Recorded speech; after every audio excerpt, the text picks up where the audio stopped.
tiesioginės išmokos yra mokesčių mokėtojų pinigai.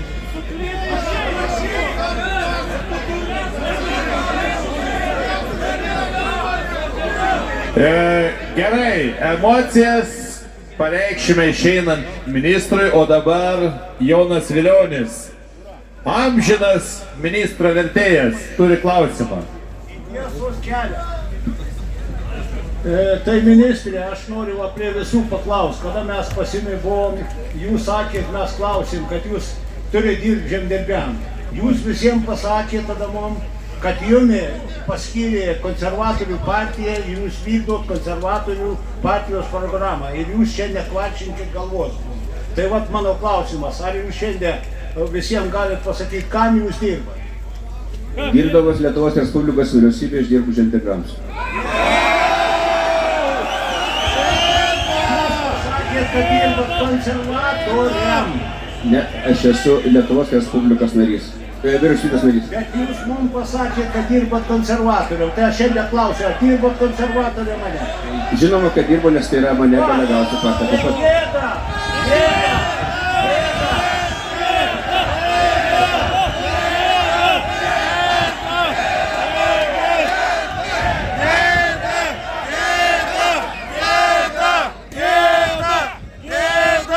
Dabar dar vieną klausimą turiu. Kadangi pieno gamintojams buvo išmokėta 10,6 milijonų iš Europos komisijos leidimo ir dar buvo leista 200% išmokėti iš Lietuvos biudžeto. Ministras nebuvo nė karto nuėjęs pas premjerę, jokių prašymų nebuvo ir šiandien likęs tas leidimas, aš klausiu, ar bus išmokėta tie pieno gamintojai, kur mes praradom 176 milijonus pieno gamintojų. Ir kitas dalykas, jie paėmė, buvo leista už toną kvotinio PNTI išmokos, o jeigu mums galėjo išmokėti 12 milijonų, išmokėjo 8, kur dar 4 milijonai, ar bus išmokėta?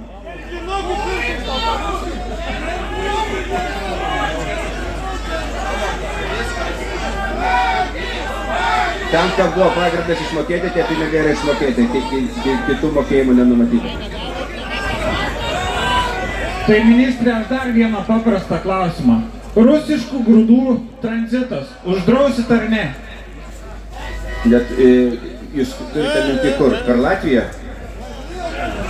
Mes Lietuvoje dabar esam. Uždrausit ar ne? Mes neturim tokios valios uždrausti tranzito.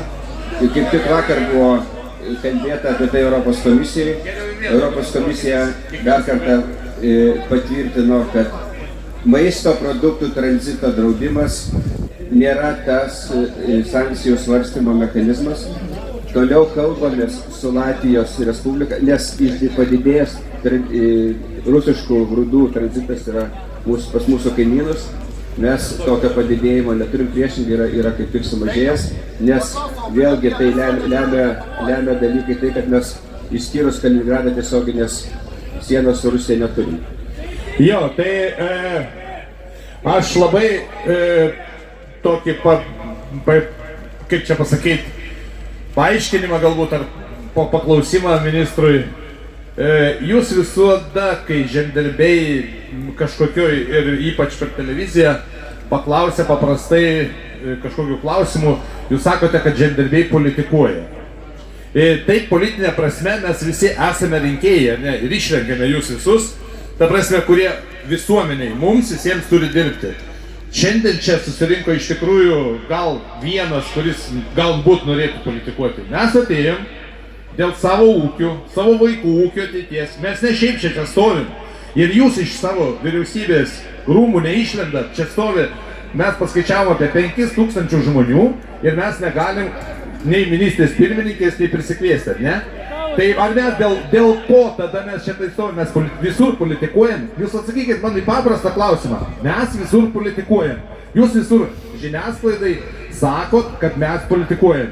Tai arba paneikit šitą savo teiginį, arba toliau sakykit, bet mes tada kitaip į protestus reikšim. Ta, kad mes kalbam dabar mes kalbam apie jūsų žemdirbių problemas. Ačiū. Ta, ką aš sakiau ir kas yra, tai yra tai, kad nenuneiksite, kad šie metai yra rinkiminiai metai. Čia su rinkimais nieko nesusiję. Mes su jumis nesusikalbam jau senai iš tikrųjų. Tai einam toliau prie klausimų. Į klausimas nesakytas. Dainius Sabulis apie... Sveiki, ministrė, mes turim tokį trumpą klausimą. Per Latviją važiuoja rusiški grūdai ir mes tą sugebam išsiaiškinti, jūs nesugebat išsiaiškinti, kodėl jie nusėda Lietuvoje? Apie kokius skaičius kalbat? Apie 1 milijoną tonų, kas yra neoficialiais duomenimis, Lietuvoje įvežta per Latviją ir pasklidę Europoje. Mes tokių duomenų neturim. Tai reiškia, jūs ne ministras. Visas atsakymas, ačiū. Tai kaip... Tada klausimas, kaip dirba muitinė. Tai kas kontroliuoja?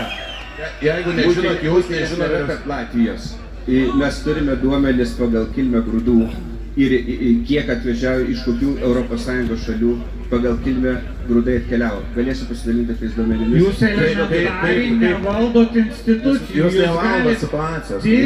Jūs galite tirti tos grūdus. Ten jie naudoja bet kokią augalų apsaugos priemonę, kuri jau buvo prieš 30 metų ES uždrausta. Tirkit, uždrauskit, neleiskit. Žiūrėkit, statistika arba faktas yra tiek, kiek yra perkraunama grūdų Klaipėdos uoste. Ar jūs sakote, ir Dainius pabėgo, ar jūs sakote, dabar teigiate, kad Klaipėdos valstybinis jūrų uostas per praeitus metus papildomai, ne Lietuvos kilmės, papildomai perkrovė 1 milijoną grūdų? Jūs nuo pat rudens sakėt iš viso, kad rusiškų grūdų nekeliauja per Lietuvą. Visada sakiau 110. Paskui pradėjot kalbėti galbūt 100, galbūt 200 tūkstančių. Palaukit. Grįžkime į pradžią. Ir vėl meluoju. Ar aš sakau šitą žodį? Aš klausiu. Tai sakau, grįžkime į pradžią. Ir pradžioje, nežinau, jūsų ar kažkieno neprašymas, o reikalavimas sustabdymo buvo, sustabdykite rusiškų kruvinų grūdų importą. Kur čia tie plakatai? Tranzitas, visur tranzitas. Taip, vėliau šitą teiginį pakeitėt į tranzitą.